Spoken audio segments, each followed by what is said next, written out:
یہ 2 کام تو کرنے کے تھے، یہ کر لے تو حضرت فرماتے تھے کہ نصف سے زیادہ ولایت کے سفر اس نے طے کر لیا۔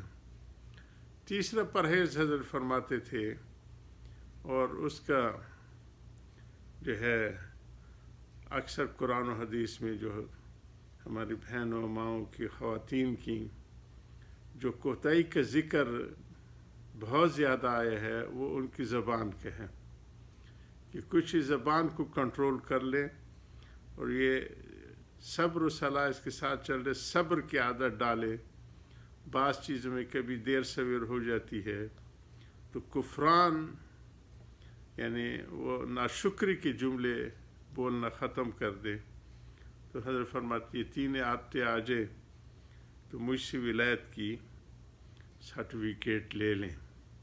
اس کو ہم حضرت آگے بڑھاتے ہیں کہ البتہ عورتوں کی جماعت یہ ہے کہ وہ اپنی نماز کو سنبھال کر ٹھہر ٹھہر کر پڑھا کریں۔ ان کے واسطے یہی جماعت ہے، کیونکہ مرد کو جو ثواب جماعت ملتے ہیں وہ عورتوں کو تنہا پڑھنے سے مل جاتے ہیں۔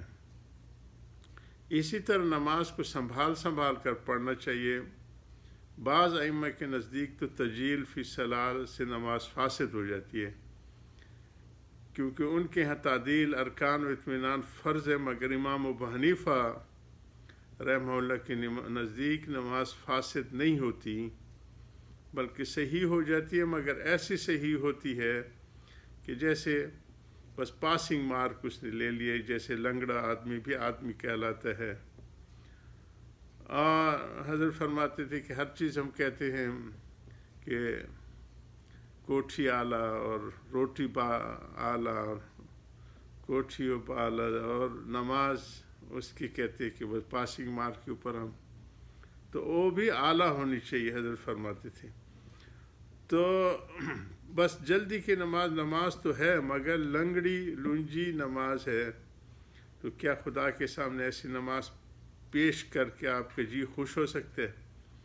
البتہ بچوں اور کمزوروں پر آسان کرنا چاہیے، وہ اگر جلدی نماز پڑھیں تو ان پر سختی نہ کرو۔ مولانا فرماتے 4 پار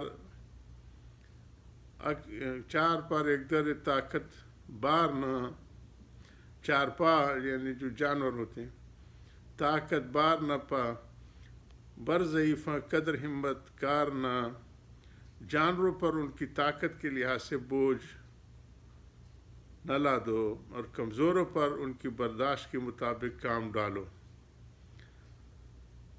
جانوروں پر ان کی طاقت کے لحاظ سے بوجھ لا دو، اور کمزوروں پر برداشت کے مطابق کام ڈالو۔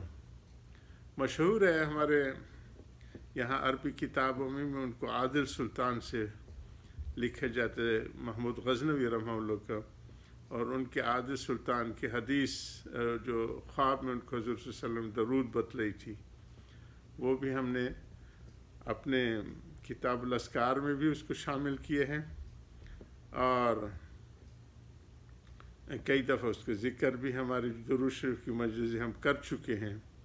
تو ان کے ہاں دن رات ان کا دربار جو ہے نا وہ مظلومین کے لیے کھلا رہتا تھا، کسی پہ بھی کوئی ظلم ہو زیادتی ہو تو وہ آ کے ان کی گھنٹی ہر عام خاص کو معلوم تھی وہ بجا سکتا تھا۔ ایک دفعہ ایک گدھے نے آ کے اپنی کمر وہاں پہ رگڑی، تو حضرت نے اوپر سے دیکھا اور تو انسان کوئی نہیں، ایک گدھا کھڑا ہے۔